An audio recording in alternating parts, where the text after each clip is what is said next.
pala yung Santa Fe Port.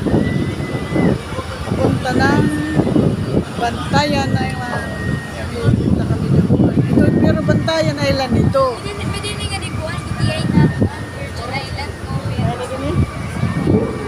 Pwede man kita kumapit. Pwede kita kumatuwa da. Amo lagi mo pito. Bulik ba doon Bantayan? Oo. Ini nga tanan, puro ini ka ng Bantayan.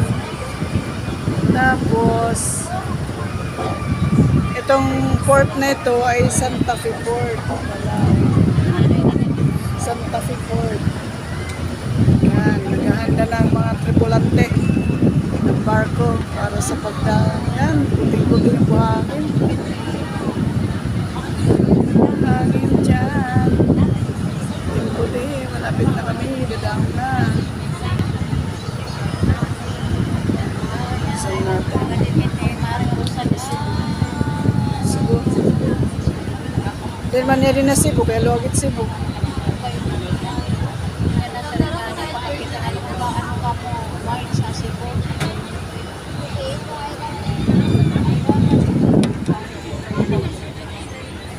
Anigat Bantayan.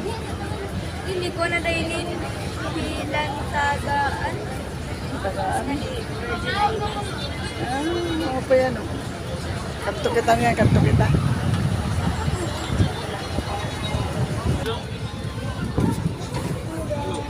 Ayan. Ang mga island na yan. Sakop pa ng Cebu. Ang Bantayan ay sakop pa ng Cebu. Sa north part of Cebu. Ito. Diyan yung... Yan, Virgin Island daw yan. Diyan. Gupang kita, maglilibot kita.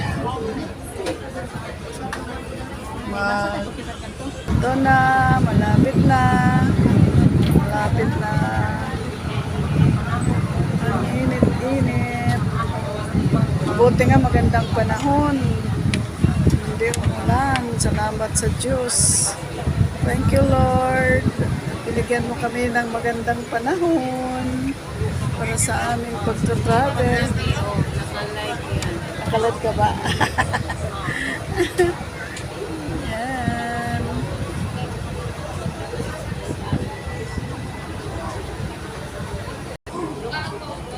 Yan na.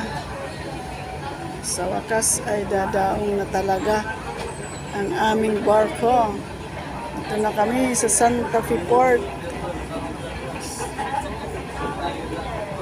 This is Cebu.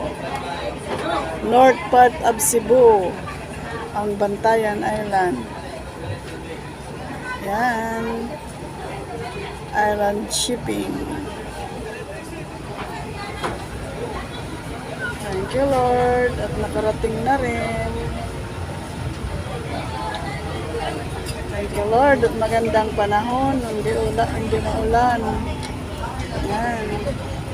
Sige, down na kami. Thank you.